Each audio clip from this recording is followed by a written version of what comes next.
Jimmy Butler has just been traded to the Golden State Warriors in exchange for Andrew Wiggins, Kyle Anderson, and a protected future first round pick. Dennis Schroeder is also being rerouted to the Utah Jazz in this deal. Hello, everybody. Welcome to Awesome Rusty Buckets. If you're over on YouTube, go ahead and subscribe to the channel and drop a like. And check us out over on Spotify and Apple Podcasts if you want to enjoy this as an audio only experience, which is what I would do if I were you, because as of right now, I look like I am in a hostage situation. Unfortunately, just moved into a new place and I have the flu, so I am powering through this and giving you what I can. Couldn't go into the office to record this. I don't want to contaminate everybody. Let's just go ahead and get right into this thing. Sorry that the video quality is such dog shit. I just don't have a at-home setup at the moment. Andrew Wiggins and Kyle Anderson and a protected first round pick. That is not exactly the most dramatic return for Jimmy Butler, frankly. And I could understand why some people would look at that and say that the Miami Heat kind of got fleeced in this situation. At the end of the day, they got to a point of such desperation that they just took what they could and left the Golden State Warriors to deal with the fallout. Here's the thing, though. I think that's fine. Obviously, you would have liked to get a Kaminga or a Pods or a Moody in this deal, but given the position you were in, I think just getting out of that situation was ultimately the right move, because the Miami Heat are not in a terrible position, all things considered. Yeah, are they going to be back in finals contention anytime in the near future without having the Jimmy Butler playoff push as even a remotely available thing? Sure, but I also don't know and don't really seriously think that Jimmy Butler just going into that playoff mode was something that was going to happen again. And there's a lot of positive stuff for the Heat right now going into the future that, yeah, maybe we won't be contenders right now, but I would rather focus on building that stuff up than clinging on to what worked in the past when the dude's 35, making a shitload of money and being a little bit of a diva. So, from Miami's perspective, I think they were just like, well, first, obviously they tried to get a better deal than this, but when they realized they just didn't really have much leverage, they were like, fine, fuck it. We're just getting out of it. We're just done. We're just done with this. We're done with this drama. We can focus on the future, have fun in the Bay Area, Jimmy. Also, for what it's worth, I think Andrew Wiggins in Miami is cool. I I I don't know if it's just me, but I feel like Andrew Wiggins and Miami should go together really well. I like that. It just seems right to me. He feels like a Miami Heat type of player. And he's the type of guy that I feel like the Heat are right in the perfect position to build back up. Like Andrew Wiggins, ever since his All-Star year, he's had some personal stuff off of the court affect him quite a bit. Also had some injury stuff, so he just hasn't quite been the same player since, that All-Star year and eventual championship year for the Warriors. But if there was any team that could put him back in that position, I think it would be the Miami Heat. On top of that, I really like a lot of their young players. Khalil Ware recently has been super, super good. And honestly, if he had been getting opportunity at the start of the year at the level that he is now, he probably, I don't even say probably, considering that Jared McCain got injured, he would be the front runner for rookie of the year right now, if not for, the fact that Ware just did not play for quite a while. But he's been awesome. He's shooting threes, he's blocking shots. He allows Bam to play the four, which Bam has always said that he wanted to. I think Bam has been better since Ware has been playing alongside him, and I really think that the double bigs meta is the future of the game to some degree if you can get away with it. And I think between Bam and Ware both shooting threes, I think Ware's actually seems more comfortable and actually able to do it. He's 40+%, if I didn't say that already. I really like all of this. I really like that pairing. I like Jovic at the three, and I think you run Andrew Wiggins at the shooting guard position. I recognize that he's 6'8", but I think that's okay. You go just with this really big lineup. Jovic is 6'10". They've had this lineup of Jovic at the three, Bam at the four, Ware at the five, and it's been really, really effective.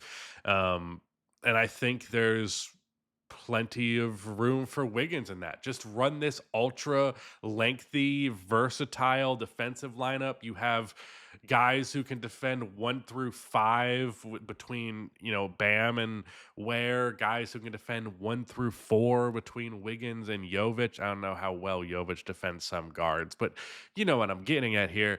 This is a damn good core starting lineup in an Eastern Conference that you don't need a whole lot to be competitive in. So I think the Heat can still be a playoff team, still be a pretty damn good playoff team, even. And their young players are good enough and still have upward mobility. And I think Jaime Jaquez, I mean, he's had some moments since Jimmy Butler's been no longer really with the team where he's looked really good. He's also had moments where he didn't. But I believe in the Heat as an organization going forward. I think they are designed for homegrown talent, which is ironic because of Jimmy Butler getting there the way that he did. But like they're definitely a franchise that operates in the traditional sense that takes its time developing. I think they're just in a better position now, out of the limelight, out of the attention and the being criticized constantly by doofuses like me. I think it'll be nice. If I was a Miami Heat fan, my position on this would be sad to see Jimmy go. Also, maybe not that sad because he's been kind of a dick lately, but love the memories. But I'm happy with the future of this team, all things considered. Like the future for Miami is just not bleak. It's not. This is not a super sad day for the Heat. I think the sad days are honestly have been gone. Since then, it's just been we're ready for this guy to no longer be with the team. So this isn't a situation that we have to deal with anymore. That would be nice. That would be nice. And it is nice. And I think it will be nice. And I think the Heat will be pretty good. So good for them. Not the greatest return. Not the greatest return. I still think I'd have to give them like a B minus on this deal, but maybe even like a C plus because it wasn't a good return. But at this point, turn in your passing grade, go enjoy your summer. It's fine. That's the position they were in. So ultimately, if you are a Heat fan, I think you should be okay with the situation you're in. I think you guys have a pretty good future, and the Eastern Conference is not difficult to be competitive in. So you guys are probably still a fucking playoff team at the bare minimum, even if the ceiling of that playoff team is a little bit lower now. With that said, let's talk about the team that everyone is here for. The Golden State Warriors have finally done it, ladies and gentlemen, after being in conversation, being in talks, rumors, speculation, this star, that star. Every player under the sun the Warriors are in talks with. They finally actually made a fucking trade. They actually put a player from another basketball team that was good on their basketball team. I know that's a weird concept for the Warriors pretty much ever since their title in 2022, but like one of the best ways to be a good NBA team is to have good players. I know this is revolutionary shit that I'm saying, but like they finally did it. They finally came to the realization that yes, we should put good players around a top 10 player of all time, one of the best to ever do it, and not just waste years of his prime. Now, what is annoying to me actually is they kind of did already waste a few years of his prime, and Steph might actually genuinely be declining now, and it's going to this year will make or break whether that's the case. They kind of get to have their cake and eat it too because they have Jimmy Butler, but they didn't give up on the youth movement. They still have Moody, they still have Kaminga, and they still have Pods. Didn't have to give up any of those guys. Now, my mindset when I hear that is, wow, that means you could also trade Kaminga and Pods and Moody for another really good basketball player. But what I think they're going to do is they're going to say, hey, Jimmy Butler is a second star. We did our job.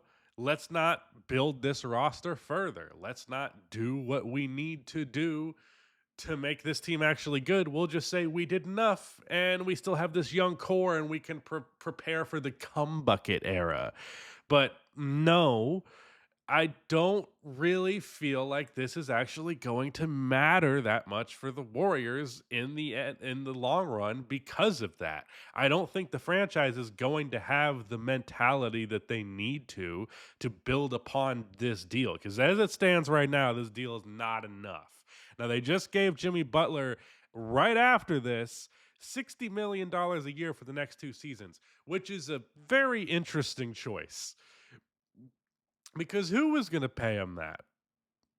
Honestly, who was going to pay Jimmy Butler that amount of money at that age, especially given we don't really know how good he is right now. He was having a kind of down season for the Heat, but also he didn't really seem all that mentally committed. And he still played at like an all-star caliber level the years before that, but we don't really have much idea of Jimmy Butler since 2023. What if he's bad? What if, or not bad, but just not that good, not an all-star caliber player, especially in the West, and he doesn't have a playoff mode that he can rise to? Well, you have just committed so much of your salary cap to that player. He'll become untradeable, one of the worst contracts in the league, and you will be stuck with this situation. So, yeah, this could be the move that digs them out of the mud and they're right back in championship contention, maybe. But I think what's going to happen is this is going to be the nail in the coffin that ends the Warriors dynasty. It was already clearly in sharp decline, but I don't really have much hope that Jimmy, at his age, for the amount of money he's making, is the answer with the current construction of this roster. Now, the trade deadline's not over. They could maybe add a Nikola Vucevic. I think Vucevic adds to their spacing a lot, adds a lot of dynamic to their offense, especially as a playmaking hub. So that could be interesting. Maybe they will be more active, but I'm fearful that they won't. This was like a here. Fucking damn. Okay, here's your star player trade. Leave us alone. That's what this trade felt like to me. It didn't feel like the Warriors actually wanted to do this at all. And based on what we got from them in terms of what the players and organization was saying to the fan base was, yeah, we don't want to trade for somebody, but they should have. And thank fucking God they did. It's better than if they just sat on their hands. That's what I can give them. But it's also not as big or important as I would have liked it to be. I don't think how does the Jimmy with Draymond fit work?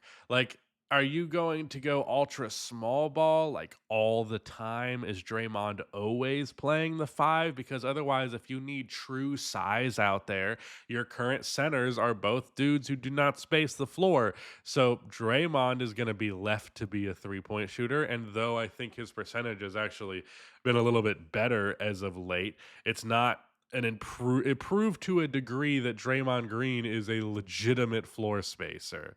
Yeah, he's shooting 36% on 3.7 threes a game. That's actually really good. That's actually the best he has shot since his first all-star year at 39% on three attempts. Okay, he was at 39.5% last year on 2.3 attempts, which, it's not the worst. But I also know that defenses aren't about to be guarding Draymond like they respect him as a 3-point shooter. Let's be real. So you're going to have a Kevon Looney out there at the center position or Trace Jackson Davis, and that's just not really going to work. I would advocate for trading for like Duop Reith, but he doesn't really have the size like that. So you're not going to have the spacing at the five that you'd want there. So you're probably going to have to play a lot of small ball. Who is your forward that you pair with Jimmy in that circumstance? I guess it's Kaminga. And then Kaminga's not a good 3-point shooter either. What's Kaminga's percentage at this year? I know it's not very good. Maybe he's at like 34. Yeah, he's at 34.5% on 3.6 attempts. just not good. Just not a good three-point shooter. He's not a good three-point shooter. Draymond's not a good three-point shooter. Jimmy Butler's not a good three-point shooter. They've recently, over the last few years, shot decent to good percentages on super low volume. That is, I promise you, them largely just taking wide open three-pointers that the defense is willing to concede. There's a huge difference between being able to hit those shots and actually being a good floor spacer. Kaminga and Butler are both great cutters. They can both really maximize their spacing despite the fact that they're not good three-point shooters, but I don't think it's going to be enough that the spacing won't get clunky. If you put Buddy Hield out there alongside Steph, you can argue Steph and Hield alone is enough three-point shooting in that lineup that you can get away with it. It might work a little bit. It might not, it definitely won't be a bad team. I think this could be enough to, supercharge a playoff run happening, at least in the Western Conference for the Warriors. However, in terms of this being the move that gets them over the hump, gets them back into that championship conversation, I am fortunately just don't see that being what happens. I don't think it's going to be enough. I like the dynamic between Jimmy and Steph. I think they could have a good synergy together. But Draymond being in this equation, it's just the spacing factor gets weird. Now, the defensive end of things should be really good. This should result in them being a good defense. I mean, I don't know how great Jimmy Butler's defense is right now, but I know he's always been a guy who can turn it on when he really needs to. Again, he's a little bit of a mystery card right now, mystery factor to him. So perhaps he's fallen off on that end. But I think the Warriors should be a good defense. And Jimmy Butler at least adds a level of shot creation to this team that was not there before. And it does not have to be only Steph. Now, what I will say, it was reported that Jimmy didn't want to sign an extension with the Warriors, but apparently the Warriors offered him so much damn money and he knew no one else would that he decided to take it anyways. But the possibility of him creating problems there is not non existent. The possibility of him and Draymond butting heads, I would say it's not even a possibility. It's going to happen. It's just the degree of it, the level of damage that happens when it does could vary. But I think the Draymond Jimmy beef will be inevitable. I mean, they're both just like they are very similar in their hard-headedness and their hot-headedness, but that doesn't mean that they'll be like, "Oh, we're similar, so we're besties." No, they could still very easily hate each other. So I worry about it from that angle. I worry about it from managing your cap sheet going forward because you're spending over $100 million on your two highest paid players. Yeah, I like Steph. So Steph is my second favorite player of all time. I don't even know why I'm saying like one of my. He's that guy in the modern era who's still playing right now. He's my favorite player ever. But I don't think this is enough. I don't. I want to be positive, and I can give the Warriors this. They didn't give up that much to make it happen. But they also, with the contract they signed with him immediately after, firmly committed to this being what's happening. So if this doesn't work, that's it. That's it. And I think because that's it, they're going to be hesitant to trade their younger players. So they're kind of just they're non it's non-committal to me. Again, they might immediately make some more trades and make me look like a jackass. Maybe this is something that requires an off season and then they're back and they're fine. If you told me that Steph's actually not falling off and he's just been dealing with the Warriors being bad, my thing is like the Warriors have been bad and Steph has still been like an MVP candidate under those circumstances.